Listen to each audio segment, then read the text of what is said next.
ci ñaari tour lay sotte waaye électeurs yi bi yoon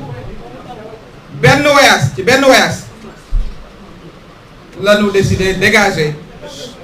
régime APR Benno Bokk Yaakaar benn voyage doon ko def benn dal di fal président Bassirou Diomaye Faye dès le premier tour loolu yàgg naa gëj naa am ci Sénégal la mu wane mooy sénégalais yi dañu àndoon ak détermination pour que li jot a xew ak na mu mujjee muy régime mu président Macky Sall ñu tourner la page waaye nag li may tàmbalee mooy féliciter le président Bassirou Diomaye Faye premier ministre Ousmane Sonko l'ensemble des membres du gouvernement di féliciter leen féliciter aussi les membres de la coalition Diomaye président am na ñu fi teew maa ngi leen di nuyu bu baax di rafetlu aussi seen contribution ci victoire bi di féliciter aussi sénégalais yëpp ak fu ñu mënta wote nag tous les sénégalais yi nga xam ne dañoo gëm ne démocratie sénégalaise fondement yi dëgër nañu moo tax ñu xëy jour 24 mars boolewuñ ci coow dem wote ci anam ba mu gën a leere boolewuñ ko wax ju bëri ni histoire ba déjjati fi régime bi nga xam ne mooy bu président Macky Sall ak bu APR ak bu Benno sénégalais yi démocratie la ñu xam wane nañu ko aussi très clairement waaye dañuy aussi luñ dul faral di def delloo njukkal sunu armée quartier dañ leen di delloo njukkal ndax c'est une armée boo xam ne bii elle est restée républicaine jusqu'au bout ci jamono yu lëndëm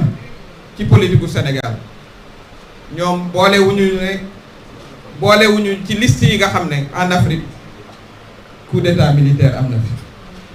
kon ñoom it xëy na la grande muette lañ leen di wax ndax bariwuñu coow waaye ñun citoyens yi démocrates yi ñu ngi leen di delloo njukkal waaye nag maa ngi rendre un vibrant hommage aux martyrs de la démocratie ñooñu waruñ leen a fàtte mukk ay martyrs lañ leen war a jàppe ñoo xam ne dañoo joxe seen bakkan pour démocratie taxaw waruñu leen a fàtte mukk te waruñ nañoo fexe ba justice ñu jox ko seeni famille mbokk yi maa ngi aussi rafetlu bu baax a baax l'ouverture d'esprit clairement exprimée par le président Bassirou Diomaye Faye ak gouvernement ci nomination yi nga xam ne jot nañ ko seetlu ñu fal ay personnalités yoo xam ne bokkuñu sax ci champ politique bi naa ci indiqué ministre de la justice politiqueul monsieur politique ministre de l'intérieur ministre des forces armées ñooñu politiqueñu waaye gis nañu seen xarañte ak seen bëgg réew mi ñu tabb leen ci gouvernement bi loolu man dama koy rafetlu donte politicien la di rafetlu aussi yeneen ministre yi nga xam ne dañu leen a tabb te bokkuñu ci parti wu président Diomaye wala ci parti wu premier ministre Ousmane Sonko xam ne bokkuñu Pastef loolu aussi li mu firnde mooy ouverture rafetlu aussi ni mu président Bassirou Diomaye Faye tabbee le très respecté professeur Abdoulaye Bathily def ko envoyé spécial loolu it dama koy rafetlu li mu firnde acte yooyu mooy képp koo xam ne kii Sénégal moo la soxal képp koo xam ne kii bëgg nga réew mi avancé te kenn musulaa dégg ci luñ lay xeebee kenn musulaa dégg ci lu ñaaw defe naa ne président ak premier ministre am ak gouvernement am ubbil nañ la say bunt man noonu laa ko liire di ko rafetlu mbokk yi bu fekkee dañu toog di xayma résultat wu téeméeri fan yu njëkk yi ci gouvernement mënuñ ko tuddee sax évaluation appréciation lañ ko mën a tuddee ndax boo xoolee mandat bi 5 ans la 3 mois yi 5% bi kon bu doon liir dañ naan liir bu tooy xepp la waaye nag mën ngaa apprécier xam ne du liir bu lu xiibon lu ñu war a mën a am yaakaar la moo tax ñu bëgg ñu comprendre bu baax a baax opposition bu bees bi li mu bëgg a def foog ñu comprendre li ñu bëgg a def ñoom li ñuy jéem a def te amuñu ci succès nag ndax sénégalais yi seen xel ak seen intelligence dañu àndal la ñu bëgg mooy dal gi ci réew mi may fàttali heure bii daaw ci ba yan tolof-tolof lañ ne woon ak li tubaab naan optimisme bi maanaam yaakaar mi nga xam ne sénégalais yi am nañu ko te mu juddoo ci changement bi nga xam ne moo am le 24 mars muy lu mel ni dañoo libérer Sénégal ñoom la ñu bëgg mooy fexe ba loolu gaaw a deñ ñu ànd ci nag ak di wax lu amul ànd ci ak wax ju ñaaw ànd ci ak manque de hauteur pour certains lañ ca wutu aussi mooy fexe ba ñoom seeni ñaawteef nit ñi fàtte ko te loolu kenn mënu ko fàtte kenn mënta fàtte li tolloo 60 xale yu ñàkk seen bakkan xale yooyu seeni wayjur duñ leen ñaanali jabar xale yooyu seeni wayjur duñ leen mës a ñaanali jabar ndax dem nañu ñooñu duñu leen fàtte bu mukk lanu bëgg aussi mooy ñu fàtte le scandale des 1000 milliards bu fonds Covid ba nit ña nga xam ne ña nga doon dee di feebar am ñoo xam ne ñoom seen xel te bokk ca ñoom ci luubal alal booba la newoon. Mansour Faye nee na yaa yooyu daf may porter plainte parce que nee naa ne il a procédé à un carnage financier des fonds Covid waaw mais Mansour Faye moom doon goro président moo tax sénégalais yi xam ko amul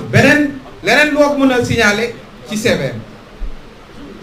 mais li ma wax yéen ñii ñëpp ku ne wax nga ko ay centaine Sénégal journalistes wax nañ ko ci seeni plateau waaye la ca ëpp solo mooy une vingtaine de députés dañu ko woo def un mémorandum de 20 pages ne ko kaay wuy si yow dañ laa war a yóbbu haute cour de justice moom ak yeneen juróom-ñeenti ministre waaw kooku war naa taxaw fii naan ma ngay dem tribunal ak yu ni mel moom dafa xamul ne gorom newatu fi gorom dem na te fini gorom dem na la ñu bëgg aussi ñu fàtte mooy suñu suuf si nga xam ne ñoo ko bokk bi ñu saax-saaxee ñu naan la ab député 2 hectares voilà ab ministre 4 hectares am na yoo xam ne yi nag wax dëgg yàlla mais en tout cas ñu ngi féliciter suñu autorités yu bees yi nga xam ne ñoo dakkal loolu dal di annuler lépp faase lépp ndax suufu Sénégal nag ñoo ko bokk li nga xam ne moom la opposition bu bees bii di jéem mooy ñu faase ci xelu nit ñi di jotaan te mu doon ay mesures yu am solo man économiste la inflation maanaam yokku njëg yi ci àddina bépp looloo fi xew ñu nekk Italie ñu may dégg ñu nekk Amérique ñu may dégg ñu nekk France ñu may dégg prix day yokk doo dem ba Amérique ñu ne la prix wàññeeku na amul wala nga dem France ñu ne la wàññeeku na fii ci Sénégal ba ñu ñëwee ci téeméeri fan yu bees yi wàññi nañ fi njëg kooku dañuy saluer mesure bu am solo boobu nga xam ne vraiment jëm na ci jàppale njaboot gi ak borom kër yi lanu bëgg ñu fàtte te mu am te ñu war koo wax nag ndax politique nag aussi fulla ak fayda la wax li nga xam ne mooy lu baax li nga xam ne moom la sa régime def man loolu laa xam ci politique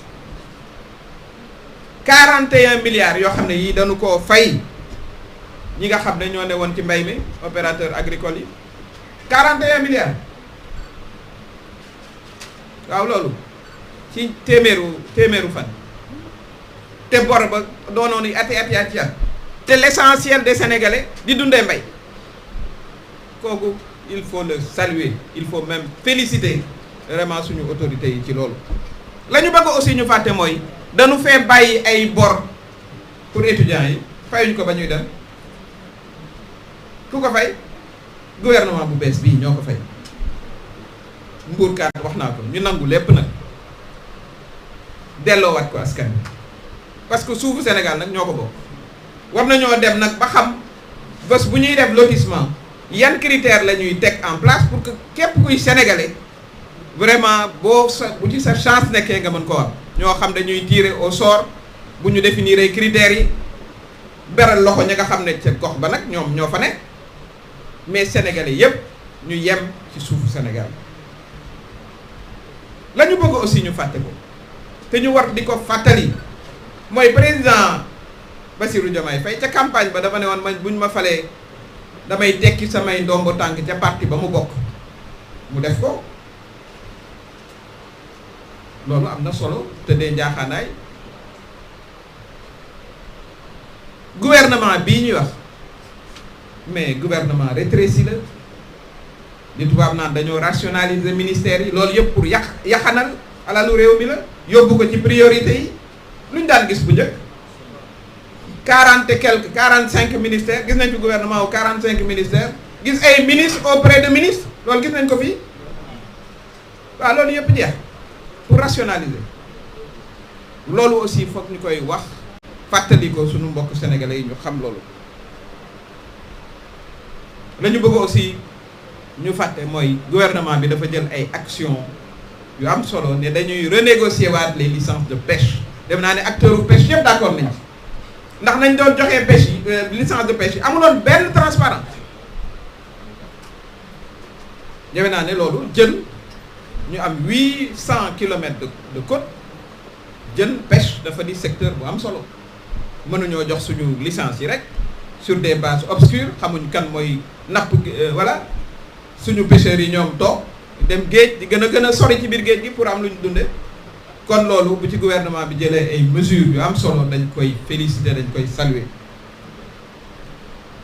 ñu rafetlu aussi bu baax man yàlla def na damay souvent nekk aussi ci activités internationales fu ma dem la ñuy rafetlu mooy taxawaayu président Bassirou Diomaye Faye ci politique de sagesse mat gi ak tey ji waaye nag aussi ak fermeté bi ak fulla bi ak fayda bi loolu nit ñi saluer nañ ko sénégalais yi aussi saluer nañ ko ak aussi descente de terrain yi sur le terrain moom jóg na fi dem Mbourkat premier ministre Ousmane Sonko dem na Ndar nanu ko continuer li nit ñi bëgg mooy seeni njiit nekk sur le terrain gis nañu aussi le ministre en charge de l'assainissement ci nawet gi ñoom ñëpp nañ wàcc sur le terrain ñu am une gouvernance de proximité kon joxe ngeen yoon wi loolu dañ leen ci féliciter dañ leen ci encourager bu baax a baax a baax loolu am na solo pour que vraiment ñu mën cee continuer li nga xam ne aussi muy lu am solo mooy justice ndax justice sénégalais yi demoon nañ ba décourager désespéré du justice jarutoon ngay dem yoon bu fekkee ne amoo doole bu fekkee amoo relation bu fekkee amoo bras long yow xam nga dañ lay atte président Bassirou Diomaye Faye woote assise nationale ñun ñi teewoon nañ ñëpp ñëw ba ci ñi nga xam ne dañ leen yoon daf caabi daf leen féete woon ginnaaw ci conditions yi nga xam ne moom la ñuy dundee ndax nit ki nag bu nekkee détenu aussi être humain la donte aussi détenu lay doon parce que du wote non plus ku ne ñëw nga ma profité ci pour wax ne man la ma gis ak la ma jàpp mooy li sénégalais bëgg mooy justice bu tëddee jaaxaanaay loolu nag pour mu am président de la république man dama gëm ne mooy suma position en tant que Aminata Touré te defe naa ne partagé naa ko ak tous les membres du mouvement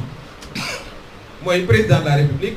mën naa continuer di présider waaye waratu la désigner ni juge ni procureur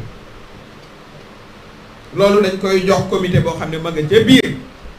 ñu seet ñi mérito ñu seet ñi nga xam ne am nañu éthique ñi nga xam ne kenn mësu leen xam ci luñ leen di xeebe ñu jox leen promotion mu am équité waaye nag aussi man li ma d'accord muy suma position muy yëf yi di am rek ca biir entre juge man dama jàpp ne président bi foog mu nekk fa ndax nag sa fii Sénégal la aussi kanu am faiblesse sama doomu bàjjen kii ñoo bokk voilà fa ñu dëkk nangam yooyu nag il faut que président bu fa toogee moom la cay doon cëram mooy mu vérifier na lañ fay dogal méngoo na ak yoon mooy mission de contrôle de validation contrôle waaye du ne jël leen procureur diw la ma ko sant defu ko sànni leen ko fu sori waaye nag boo demee fu sori xamal ne Sénégal la sax loolu sax da dul sanction di nuyu suñu mbokk Kédougou yi ñu mbokk Matam Ourossogui voilà ñi ne ci périphérie bi des Sénégalais à part entière ku ñu fa affecté da ngay xam ne Sénégal nga nekk jéggiwoo frontière man looloo ci suma position ci wàllu justice bi président nag moom mooy décider waaye ñun nag buñ dee ay alliés yi aussi dinañu wax leenu xalaat parce que jàpp naa ne il faut aussi que suñu justice bi mu am ay contrôle la ma dégg aussi mooy ci wàllu éthique proposition yi ca def yooyu it ñu ngi koy soutenir bu baax a baax a baax foo xam ne fii fa la ñuy wóore ne ñafa ne ñooy saytu ne lii ñuy def méngoo na ak yoon ca biir justice ndax nag gis nañ fi yow lu nekk ci justice président bi ak premier ministre bi 9 jours après débarrage de la campagne nañ leen libéré ci ay accusations yoo xam ne ñëpp xamoon nañ ne politique la loolu waratul am kon loolu mooy li nga xam ne vraiment ñu ngi koy saluer ñi nga xam ne nag ñooy sama waa APR ak waa Benno ña ca gën a wax sax ci rek conférence de presse bu mujj bi daa ñama ca dégg Macky Sall ci boppam mosu leen a def ministre ak portefeuille mosu am mosu leen a def ministre ak portefeuille di ngeen fi dégg lu ne nag ndax fi mu ne nii concours xaxar la parce que la ñuy espérer ku ci nekk mooy ñu def la ca liste nationale ba waaye ca conférence de presse ba parce que nag am na ñoo am maanaam APR aussi ak lu ñu nekk opposition teguñu fa seen tànk ñoom sax ña ngay accélérer la cadence ca génn parti ba te loolu lañ ne waaye nag wax dëgg yàlla ñoom Macky Sall ba muy dem tàgguwu leen gan yi ñëwoon sax moo leen njëkk a dem président Ablaye Wade ba muy dem réunir na parteem gërëm leen sant leen voilà ñaax leen ñu dem parce que nag aussi li ñu war a xam te man muy sama conviction ndax foofa nag xam naa la fa xew ak la fa daan xew mooy lii nga xam ne moom la ñuy jéem a def mooy casser le moral casser le rythme comme ci football rek buñ la dominer sëpp la ci camp yi arbitre lañ lay wax mooy fàddal voilà Sadio Mané fexeel ba du jege camp yi ndax sonal nañu arrêtel attaquant bi ci yooyu la ñu ne muy ay tentative vraiment pour casser le moral des Sénégalais ci lag yoo xam ne yi ay information yoo xam ne méngoowul ak la réalité tey bu fekkee ne dañoo dem waa APR yooyu ca permanence su Macky Sall di fa conférence de presse parce que moo leen ko sant foofu benn caabee fa am amut ñaar amul ñett mooy ubbi mooy wax ku fay ñëw mooy génn mooy tëj kon activité yi moom moo leen ko sant à partir de fa mu ne moo xam muy France te def naa France la ne loolu muy Maroc ji mu dox ña doon wax yàlla def na nag comme xam naa leen bu baax a baax kenn du ci jël sa initiative bu bopp di def loolu ñoom lañ leen sant la leen Macky Sall sant moom la ñuy def duñu ci yokk virgule duñu ca wàññi virgule ñu sawar ci nag ñu ci bëri sawar ci mooy li ma leen wax xaxarkat yeeg comité d'invective et d'insulte yeeg parce que ñoom ñëpp la ñuy carte mooy place ca liste ba législative yi ndax kenn mënu cee gajal sa bopp dem leen waat ci résultat yi seet kenn gañe ci bureau de vote kenn d'ailleurs comme la plupart des députés moo tax ma ne man assemblée nationale dañ ko war a dissoudre jour bañ leen fale ca la mot ñaari ñu dissoudre ko parce qu'elle n'a plus de légitimité bi ci élection 24 mars yi ci lañ koy natte député yooyu ku ci ne ca gox ba nga ne dañ la ko dóor yu metti sax waaw dafa ma doon premier ministre Ousmane Sonko du ma fa présenter DPG damay xaar ba assemblée bu bees ak député yoo xam ne yi vraiment ñoo nga soxsoo ñoo nga am légitimité populaire parce que dañ leen a fal pour 5 ans bu ko defee man ma dem présenter ndax boo ma présenté it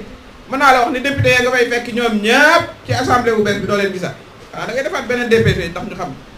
voilà li nga bëgg a def. donc pour man président Macky Sall moo nekk France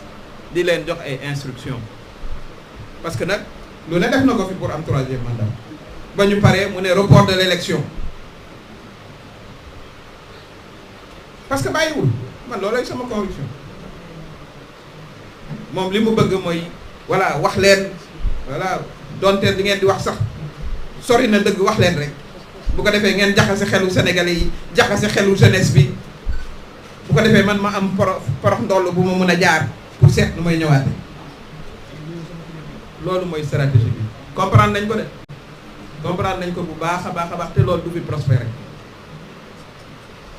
d'ailleurs sax président Macky Sall patron sax la ñuy interpeller fii parce que moom Macron lay liggéeyam moo signé contrat. Il faut que le président Macron wax ñu qu'il nous dise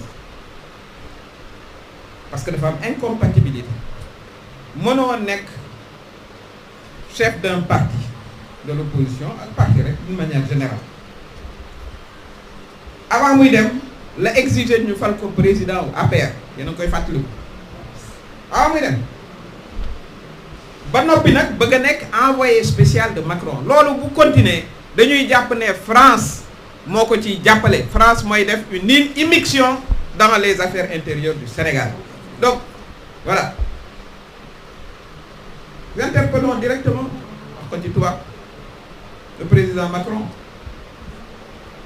ou le président Macky Sall est votre envoyé spécial. À ce moment-là, il démissionne de la tête de son parti, l'APR, ou alors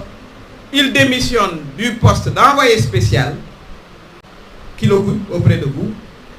pour, à ce moment-là, continuer à diriger son parti.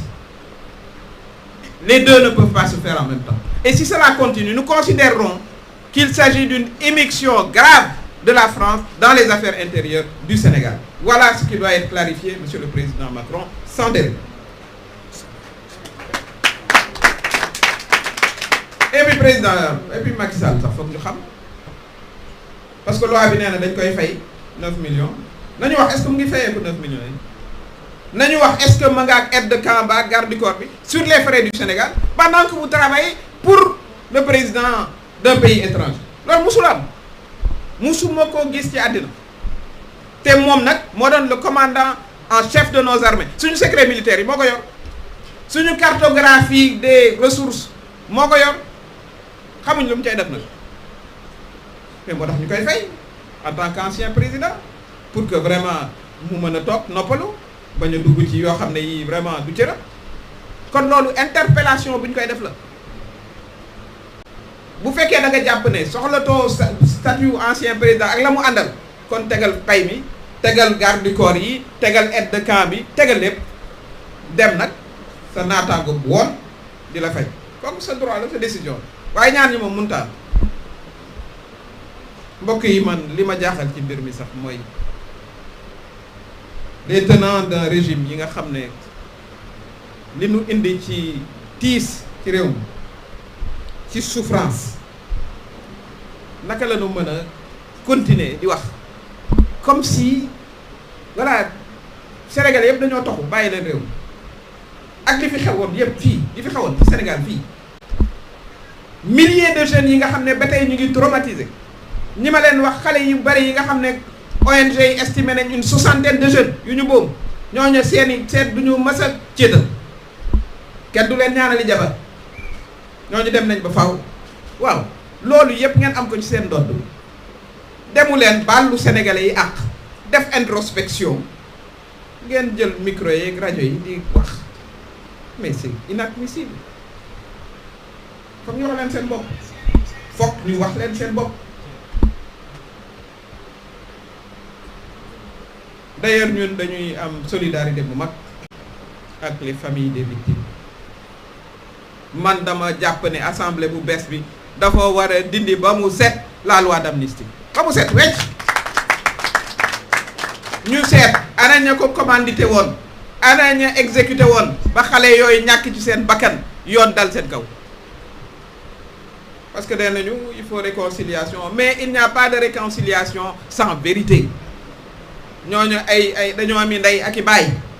bëgg nañoo xam ku boom seeni doom bu ñuy baal nag ñoom ñu seet ndax dañuy baalam déet waaye la vérité doit être rétablie. Ghazali que les deux gendarmes Didier Badji Fulbert Sambou na enquête bi bar ñu xam ñoom anañu qu'est-ce qui s'est passé voilà qu'est-ce qui s'est passé. parce que nag li ma jàpp mooy réew boo bëggee mu am jàmm day am justice. En tout cas ñun ñu ngi encouragé bu baax a baax président Bassirou Diomaye Faye premier ministre Ousmane Sonko ak tout le gouvernement ne leen nag yoon wi ñu jàpp bu ñu ko wàcc benn yoon te ñu ngi seen ginnaaw yoonu jub ak jubal ñu ngi leen di encouragé pour que ñu défendre suñuy intérêts surtout ci la gestion de nos ressources nos intérêts vitaux nationaux bépp contrat boo xam ne jaar nañ ne daf ñuy néewal doole nañu ko renégocier audit tous les experts parce que looloo am ci réew yi ñuy wax ne mënuñu renégocier des contrats mais waxuñu luy dëgg au contraire. En tout cas ils auront le soutien de tout le peuple sénégalais, ils auront le soutien du mouvement Mimi. Nous les encourager aussi pour nous ajuster et adapter le projet pour un Sénégal souverain, juste et prospère. Nous avons contribué à ça. Parce que nous avons une coalition, nous avons un programme aussi. Nous avons ajuster, nous avons dañuy wax naan projet amul parce que nee nañu dañuy war a ajuster finaliser mais yoonu yokkute ba ñu faloo 2012 dañ ko réajuster indi PSE loolay xew ci nguur yu bees yëpp loolu ngay def da ngay ajuster xam li nga fi fekk yeneen priorité dellu si nga tenir compte du contexte national international des comptes publics du niveau de la dette. Parce que niveau dette bi sax lu ñu war a xool bu baax a baax la moo tax may féliciter président bi ba mu annuler yenn contrat yi nga xam ne ay 3 jours avant Macky Sall di dem la ko signé loolu fu ñu ko mës a gisee une telle inélégance républicaine.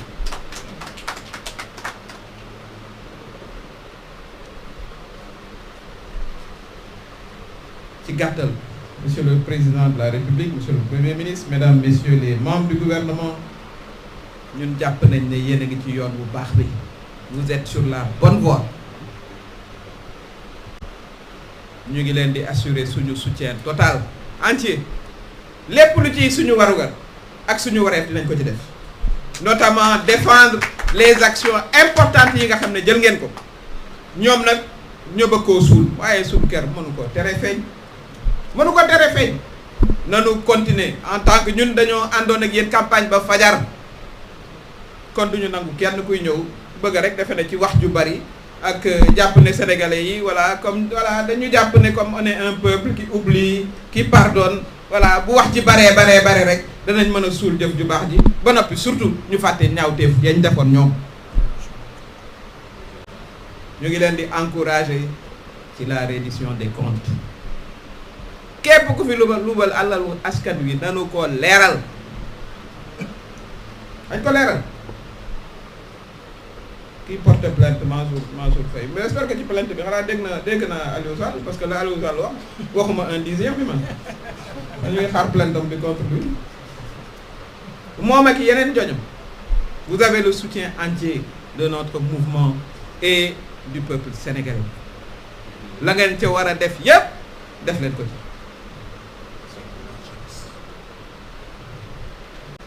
ñu ngi jeexale ci ñaax askanu Sénégal ñaax suñu jeunesse suñuy njiit lu ñu jàmbaar ñun bu ñu leen jàppalewul du ñu dem toog rek ne maa ngi xaar gouvernement loolu sottalil benn réew. nañu takk sër yi parce que jigéen ñi ay jàmbaar lañ ci ñoom lay commencé boo duggee boo yewoo fajar ci car rapide yi ñaari góor ñooy ne ci car rapide yi mooy chauffeur beeg costeur ne ko des ñëpp ay jigéen la ñuy doon jàmbaar la président ak premier ministre jàppale leen bu baax a baax ngeen leen jàppale ngeen ko rëccu c'est des travailleuses elles se sacrifient pour leur famille di ñaax notre jeunesse seen avenir fii la du tugal gee France ngeen dem gis ngeen leen depuis une semaine mënuñoo am premier ministre ñoom seen bopp la ñu tal lijjanteeguñ seen bopp sax fii la seen avenir nekk dans l'industrialisation du pays dans la modernisation de l'agriculture dans le soutien à la pêche dans le soutien à l'artisanat dans le soutien à la culture dans votre formation professionnelle nañ danoo bëgg di leen gis fii ngeen takkee jabar ci sunu kanam ami soxna ami borom kër ci sunu kanam ñun nag bu nu sonnee yow si ngeen yox ñu loolu lañu bëgg waaye bëgguñu leen ci gaal yi les pirogues de la mort arrêtez les pirogues de la mort restez avec nous ici ndax ginnaaw yàlla nag bu changement amee da ngeen cee dugal seen loxo doonoon ci ay jàmbaar dëgg ndax ñañu rey ñëpp ay jeunes lañu. ñu ngi leen di vraiment encourager doon ndaw dafa metti bu leen jàpp rek ne ñun dañoo yeewu rek lépp sotti fii ngeen jaar ñun ñëpp jaar nañ ci il faut que voilà ngeen takk rek voilà takku rek metti ngay muñ uti formation ne ci lu jub ndax nag looloo fi nekk voilà ci campagne bi président Diomaye nii la def ne jub rek loolu dafa am solo ci réew kon li opposition bu bees biy jéem te du sotti maanaam décourager leen voilà ci kaw information yoo xam ne méngoowul ak yam du ñu leen ci bàyyi du ñu leen bàyyi ñuy intoxiquer l'opinion au contraire dañuy encourager suñu gouvernement di leen jox aussi suñu xalaat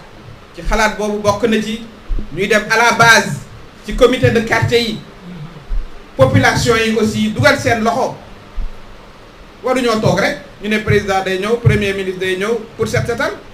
mais bu ñu set setalee ba dem mais au quotidien dañu war a am les comités de propreté de quartier chef de quartier yi ñu ngi leen di encourager pour ngeen jël initiative yooyu ak maires yi ak les comités des femmes des groupements ñu am ay concours balai d'or la jeunesse aussi ñu jàppale leen ci formation ñoom it ci set setal yeeg reboisement yeeg ñu dugal ci seen loxo bu baax a baax ndax non loolu moo construire réew yi waaw dama yoon na ma nekk fonctionnaire international mais la ma jot a gis ci réew yi ma visité Corée du Sud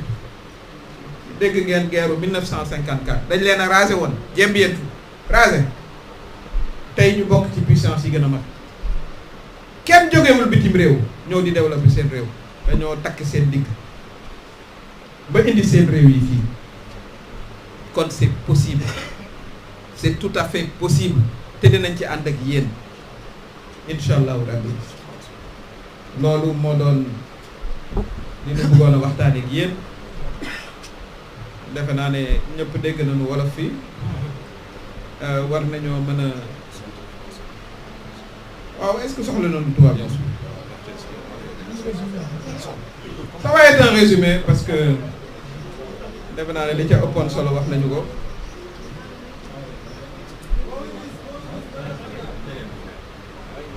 defe naa ne bu ñu jëloon question yi ma mën cee tontu ci yenn yi ci français voilà defe naa ne mooy gën voilà kon dañuy jox RTS bi nga xam ne xëy na dañuy soxla français bi bas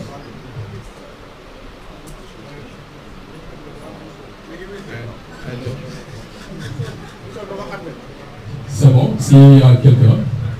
je pense que je vois. Voilà, Wally, allez-y.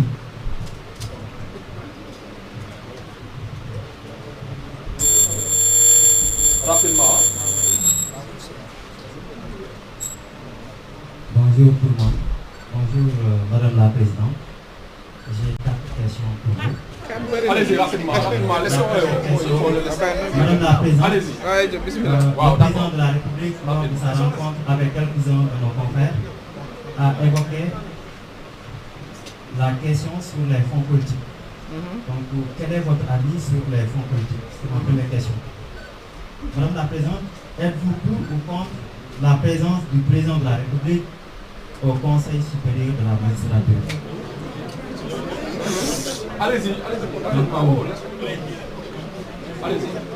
Ok. Quelle est votre relation avec le duo Diomaye Sonko? Ok. Donc, la presse de Mansour Faye ne vous fait-elle pas peur? Voilà, merci.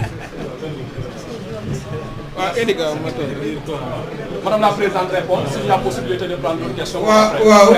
Pendant ce temps, nous pouvons poser une question. Pour ce qui concerne les fonds politiques, moi j'ai clairement exprimé ma position. Vous savez, dans tous les pays du monde, je dis bien tous les pays du monde, ces fonds existent. Vous avez entendu dans certains pays des prises d'otages. Que Dieu nous en préserve. Ou des gouvernements, ils ne l'avouent jamais publiquement, ont négocié la libération de leurs concitoyens. L'argent qui a été donné, ça vient d'où à votre avis? Le Sénégal, on ne citera pas le pays, le Premier ministre, a eu à appuyer le paiement de salaire d'un pays, d'un certain pays, qui était dans des difficultés. Mais les fonds viennent d'où? Pour faire plus simple, que Dieu leur accorde à tous une excellente santé. Mais s'il y a un cas sanitaire important d'une personnalité, à Ziguinchor, chez le Premier ministre, ou au niveau de Ndiaganiao, chez le président doit intervenir. Il va le faire avec son salaire de 4 millions. Donc, les fonds discrétionnaires existent dans toutes les démocraties. Toutes les démocraties. Maintenant, ce qu'il faut, c'est mettre en place un système qui respecte le caractère discrétionnaire des actions. Vous n'allez pas aider quelqu'un et le mettre dans un rapport financier. N'est-ce pas? Parce que mais il faudra qu'il y ait évidemment un rapport adapté pour justifier l'utilisation des fonds. Voilà comment je le vois. Ce sont des fonds extrêmement importants pour les missions de diplomatie souterraine. Parce que la diplomatie, elle a deux caractères. Elle a le caractère public, mais l'essentiel des résultats sont obtenus par des interventions non publiques qui nécessitent financement. Et tout ça, c'est à partir des fonds discrétionnaires. Donc moi, je considère que c'est important que ces fonds existent, mais il faudra mettre en place un système qui permettra de rendre compte sur leur utilisation. Voilà comment moi je le vois. Et en tout cas, c'est le conseil que j'adresserai au président de la République. Pour ce qui concerne le duo Diomaye Sonko, man li ma jaaxal mooy opposition bi benn programme la ñu am xam naa nag ñaanlu nañ ci bu baax a baax mooy na Sonko ak Diomaye féewaloo boobu programme rek laa dégg ci ñoom. parce que nag aussi dafa di tradition seen ca parti ba man APR laa ne woon APR dama fa ne woon. Amitié, c'est un mot inconnu au dictionnaire de la paix. Inconnu. Amout, Moussam. Xeex ba ca seen biir ca biir lay doon. Yow ka nga xam ne moo leen yilif mooy yónni diw ca télé ba demal nga attaqué ko am affaire noonu la ñuy wunde kon daf leen di jaaxal bu ñu gisee ñaar ñoo xam ne amitié leen di war a mën a ànd mais nit ku baax sax boo fekkee ñuy ànd mais da nga leen di ñaanal jàmm loolay rolu jullit waaye tous les jours seen seul programme ñoo nga cay dox di ca ñaanlu mooy nañ fay wala waaye defe naa ne président ba tontu na leen président c'est le président. Premier ministre c'est le premier ministre qui coordonne l'action du gouvernement. Les textes sont très clairs. Mais la ca gën sax mooy ñu doon ay xarit waaye ñoom xamuñu loolu parce que ku ci nekk nag am nga sa bés ca kër Macky Sall ku ci nekk faites le bilan 2012 ña mu àndaloon ak 2024 ba ñu ko forcé mu dem kana fa des ña fa des sax ku ci nekk président ba jot na laa ëmbal sa pañe moo tax ña ca am fulla accéléré lañ kaa cadence ba dem seen yoon ba muy dem tàgguwu leen ñun ñi ñoo ko bokk yem mu gis ca télé ba muy def nii moo njëkk a dem gan yi sax moom sax waaw kooku xamuñu ko dañ ko xamuñu man da di ay valeurs yoo xam ne dama ko gëm des valeurs d'amitié des valeurs de loyauté de bienveillance te ma leen di ñaan président bi Bassirou Diomaye Faye ak le premier ministre Ousmane Sonko ñu cultiver ko seen diggante cultiver ko envers leur ministre cultiver ko envers le peuple sénégalais waaye saa yoo jëlee parole rek yaa ngay menacer voilà yaa ngay di yëkkati baaraam voilà que la bëggal jàmm sax kooku ngay jëkk a faagaagal jël sa opposant ba doon la daan yekk xeme moom nga jox ko poste waa APR xam nañ ñi may wax man dama jàpp sax ni benn erreur rek la président Diomaye ak premier ministre Ousmane Sonko def benn erreur ñoom dañu jàppoon ne président Macky Sall boo ko defalee teraanga ba jox ko suñu avion ak fi jaar ak moom seen jaan wàcc moom xamul loolu ndax nee naa leen conférence de presse bañ tenir ca permanence am moo ko sooke moom moo ko sooke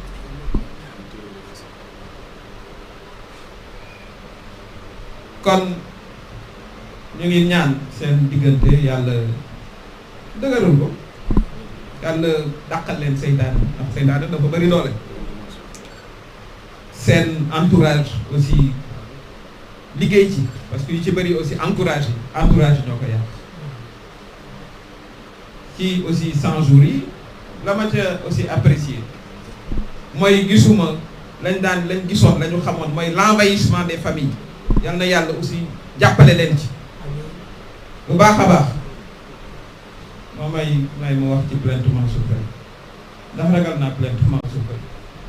man ragaluma woon goro moo newoon fii yor lépp yor police yor gendarmerie yor justice ci def ko neex ma jàkkaarloog moom ne ko fii waroo fee def 3e mandat ñu dem ba 10 heures de temps avant la campagne mu ne report ma ne ko du fi amee tous les jours nag ñu ne ma tey la Macky Sall ñu jël si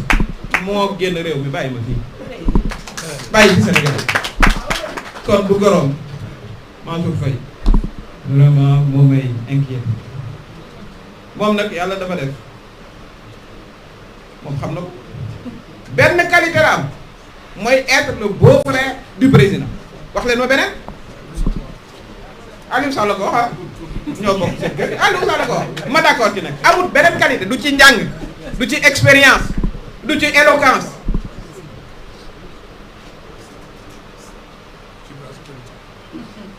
ba ñu koy fal maire fekkee ngeen ko ñetti fan ñuy annulé ay bureau de vote ñett ku ñu ko defaloon nga gagné ku ñu ko defaloon ñetti fan génne char yi teg biir Saint-Louis waaye nag bañ ko waxee mu ne waaw mais comme moom premier ministre la dama koy porter plainte non da ngay porter plainte aussi da nga leen di joindre à la plainte les 20 députés 30 députés lañ sax bul fàtte Aliou Sall parce que Aliou Sall la mu la yekk man waxuma la 1/10 député yi dama nga laaj pour que ñoom ñu dindi seen immunité parlementaire parce que bindal nañ la un rapport de 17 pages yaa nga ca biir rapport ba loolu dafa jeex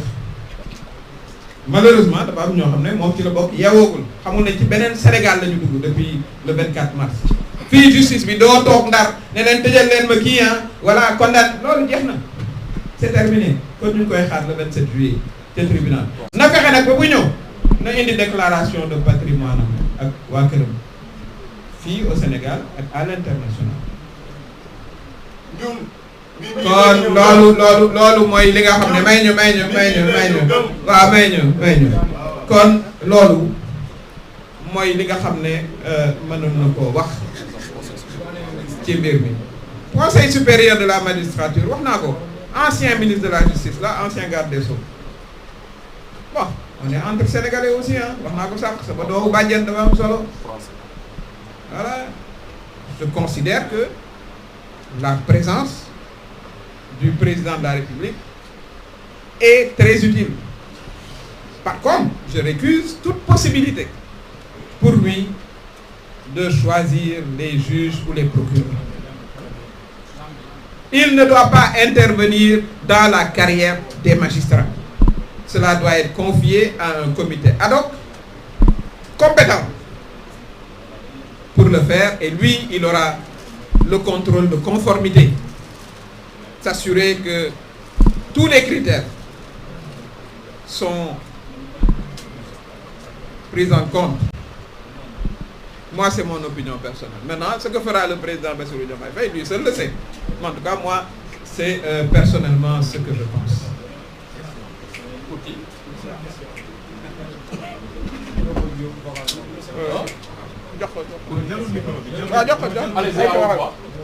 Madame Touré, j'ai deux questions seulement, mais si on le fait, li jëm si mbirum yoon dañu gis laata élection présidentielle di ñëw sax daan nañ la dégg foo yëkkatee micro bi wax li ngay njëkk wax mooy justice jëm si mbirum ñu ñu faat seen bakkan marché bi ak tamit daanaka ñi nga xam ne am nañ ay gaañu yoon def liggéey ba ñi nga xam ne les vrais responsables ñu teg leen loxo ñu gis ne am na benn commission boo xam ne bii di président Bassirou Diomaye Faye proposé woon na ko ci conseil des ministres ne nañ ko taxawal ngir mun a taxaw martyrs yi ak ñi nga xam ne nañ ay gaañu ñu mun a xool nan lañ leen di dimbalee yow commission boobu ndax pare ngeen ngir dem si liggéey ndax boobu léegi gisaguñ la beneen bi tamit lu jëm si réduction des comptes gis nañ ne doyen moo di ñaaw génn na daal di wax ne réduction des comptes dafa am ralentissement bu si nekk loolu tam sa gis-gis bëgg nañ ko si am parce que yow yaa ngi si doon wax léegi ñu jëm si biir réduction des comptes ralentissement bi 3 mois boobu ba léegi gisaguñu ay mbir ñi ngi gis ñu publier si Facebook bi kii sàcc na lii kii def na nangam mais gisaguñu ba léegi yoon def liggéey. On prend les deux allez chacune une question. waaw doo bàyyi rek ma tontu après les dernières questions sinon damay fàtte voilà bañ rek voilà ñu mën a tontu les prix li nga wax ci commission mi nga xam ne moom moo war a liggéey pour jàppale les victimes te victimes yi dañoo bari parce que am na ay blessures visibles ak ay blessures invisibles ñi nga xam ne seen xel dem na ndax traumatisme bari nañ ñi ci seen liggéey yàqu rawatina nag ñi ci ñàkk seen bakkan commission boobu luñ ci mën a def rek pour jàppale leen nañ ko def parce que ñun nag militant des droits de l'homme lañu et droits humains sax lay wax droits humains ci le droit des femmes des jeunes ak yépp nekk dañu wax au niveau international no justice no peace. S'il n'y a pas de justice il n'y aura pas de paix. Vous aurez toujours des gens traumatisés, des gens avec un esprit de revanche parce qu'ils considéreront qu'on les a privés de justice. Quand on veut la paix dans une société, il faut que la justice soit rendue aux victimes et aux familles des victimes. Et parmi eux, je compte les 2 gendarmes qui ont disparu. Donc, nous sommes tout à fait à la disposition de la commission pour tout ce que nous pourrions faire. Pour ce qui concerne les poursuites, je pense que le président Bassirou Diomaye Faye, lors de sa ci wolof sax nga ne woon naa ko bi mu defee discours am bi wax na ne ñu ngi ci liggéey loolu yi dafa bokk ci li tax coow li jóg am na ci ñoo xam ne dañoo bëgg coow li jóg ba buñ leen wooyee ñu ne gis ngeen de affaire bi politique la ci ay tactique lañ nekk de Mansour Faye ci tactique boobu la nekk new ci leneen am na ci ñoo xam ne nag ñoom dañoo wax ndànk pour ñu fàtte leen waaye am na ñoo xam ne seen tactique mooy dañu wax ba bés bu ñu wooyee ñu ne gis ngeen de ñun liñ doon wax a tax moo tax ñu woo ni ci yoon te fekk booba dañoo luubal alalu askan man li ci président Bassirou Diomaye wax moom laa jàpp mooy ñu ngi ci liggéey ma xam nag aussi dossier yooyu da nga war a jël garantie yépp pour que li waykat bi di wax boo leen visé doo leen moy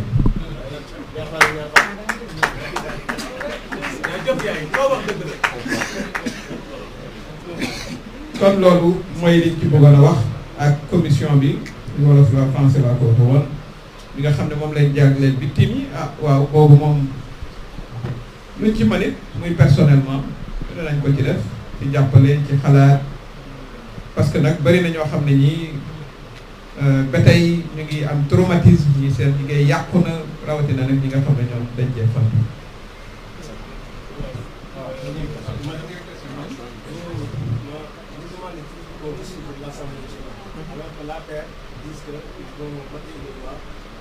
Le président de la République n'est pas toujours de l'Assemblée. Et si cela est réussi, comment est-ce que cela ne crée pas une après ce sera la dernière question quand même. L'Assemblée nationale, les députés qui sont là-bas, ils ne sont même pas habilités à parler. Toutes les violations de la loi sont passées par eux. Y compris moi, mon mandat de député qu'ils m'ont illégalement arraché. C'est eux qui ont voté la loi d'amnistie qu'il faut révoquer, je l'ai dit. Assemblée boobu am na lu mu wax yow lépp luy loi boo xam ne moo lor sénégalais yi ba ci loi d'amnistie ñi pour ñu effacer ñi nga xam ne ñoo santaane ak rey xale yi. commission boobu assemblée nationale boobu dee leen ko fàttaliku moo fi voté report boobu moo indi ñeenti xale yi ñu ci faatu kon am nañ ci responsabilité ñoom ak Macky Sall ñoom war am nañ ñu wax ñoom assemblée boobu. dañ ko war a dissoudre ñoom nee nañu dañuy précipité gaaw seet naka la ñuy def ba voilà président ba du mën a dissoudre kooku bañ yegg si bañ yegg si xam nañ luy ñoom référendum la ngi le 31 juillet en tout cas sama conseil ba may joxe mooy nañ dissoudre assemblée bi jàll ci ay élection yu bees loolay wax ji dañ ko tas fal ay député yu bees député yi jël leen benn par benn ka doon animé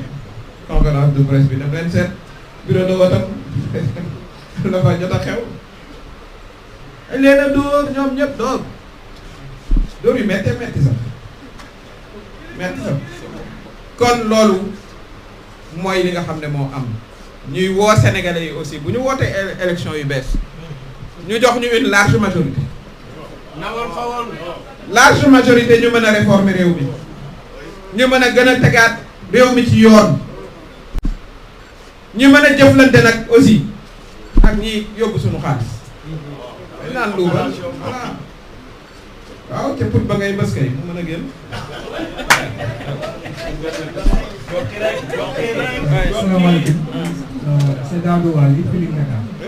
madame la présidente dinaa ko jël lu may jàngatee ci président Bassirou Diomaye Faye bu yor CEDEAO daal di désigné comme facilitateur entre les pays de la CEDEAO ak l'AES. beneen question bi mooy danaa liggéey bu am solo ci élection yi nga xam ne di cee liggéey mais ñu gis ni ki di benn opposant bu tudd Bougane Gueye Dany daanaka moom bokk na ci 54% yi liggéey na ci loo xamante ne maanaam questionnaire majoritaire ci loolu la ci mën a ko. Oui, la CEDEAO, je pense que cela consacre le leadership que notre président de la République a clairement affiché lors de ses différentes visites dans les pays membres de la CEDEAO. Je considère qu'en un laps de temps très court, tout le monde a pu saluer sa stature, sa sérénité et sa sagesse. Parce que jeune âge peut parfaitement rimer avec sagesse et il l'a démontré. La diplomatie, c'est également une analyse fine des intérêts de notre pays, la manière dont on doit entrer en interaction avec les autres pour la préservation de nos intérêts et la préservation des intérêts de la sous-région. Il a choisi, pour l'accompagner dans cette tâche, un homme d'une grande qualité, très respecté, le professeur Abdoulaye Bathily, qui a une grande expertise, pas seulement d'ailleurs sur le dossier de la CEDEAO, mais sur d'autres dossiers. Et c'est une bonne chose. Je considère que nous sommes le seul et même peuple de l'Afrique de l'Ouest. Je rêve, en tout cas, du jour où cette réunification se fera Cette scission n'aurait jamais dû avoir lieu. C'est également l'extrémisme de certains chefs d'État civils qui nous ont entraînés dans cette voie. Chacun a son contexte. Et dans les pays qui ouvrent la porte aux militaires, c'est les civils. On vous dit de faire 2 mandats, vous voulez en faire un 3e, vous changez la constitution. Vous venez, vous vous installez avec votre famille qui accapare tous les postes. Mais à un moment, c'est le trop-plein et l'armée s'empare du pouvoir. C'est ce qui s'est passé dans ces pays-là. Donc il faut faire prévaloir un esprit de concertation. Et j'en appelle aussi à tous ces chefs d'État, militaires, au peuple, frères du Mali. Le Sénégal et le Mali, c'est le même peuple. Le Sénégal et le Burkina Faso, le Sénégal et le Niger, c'est le peuple de l'Afrique de l'Ouest. La sécurité, leur sécurité, c'est également notre sécurité et vice-versa. En tout cas, j'espère que la conversation et le dialogue continuera dans la sérénité et vraiment dans le dépassement. En tout cas, c'est ma volonté. Et je souhaiterais également que les femmes des différents pays s'impliquent dans une médiation souterraine. C'est important, pas seulement les officiels, mais la médiation souterraine. Pour qu'ensemble, vraiment, nous constituions un ensemble fort. Moi, comme panafricaine, je crois à l'unité de l'Afrique. Je crois à l'unité de la sous-région, l'unité organique. Nous devons aller, moi je le considère, vers une monnaie unique à travers la CEDEAO. Et tous ces 3 pays doivent faire partie. Nous devons matérialiser le projet de l'ECO pour en finir avec le franc CFA. Ça, c'est le projet qui existe, qui est en... L'ECO aurait dû être mis en œuvre depuis 2 ans. C'est ce qu'on oublie de dire. Donc, je considère que c'est un excellent choix qui a été fait de mandater notre président, le président Diomaye, pour que justement le lien soit maintenu et qu'on revienne à des discussions. Et comme je l'ai dit, je salue vraiment aussi le choix du professeur Bathily. Je considère que nous devons tous être très fiers justement de ce choix-là, du choix de notre président. Et moi, ce que je reçois comme feedback, c'est vraiment un retour de respect et de considération. Et nous prions et nous demandons aussi à nos chefs religieux de prier pour la réussite de notre régime, de notre président de la République, de notre Premier ministre, de l'ensemble des membres du gouvernement. Mais comme je l'ai dit, avec notre appui, nous les citoyens, car nous devons jouer un rôle fondamental pour que les actions et les initiatives qui sont prises par nos dirigeants soient accompagnées par un support populaire très fort. Je vous remercie de votre attention. C'est nous remercions toute la presse qui a bien voulu faire le déplacement ici au niveau de notre siège pour prendre part à la conférence de presse du leader du mouvement pour l'intégrité, le mérite et l'indépendance, du leader du 24. Merci et bon retour à tous.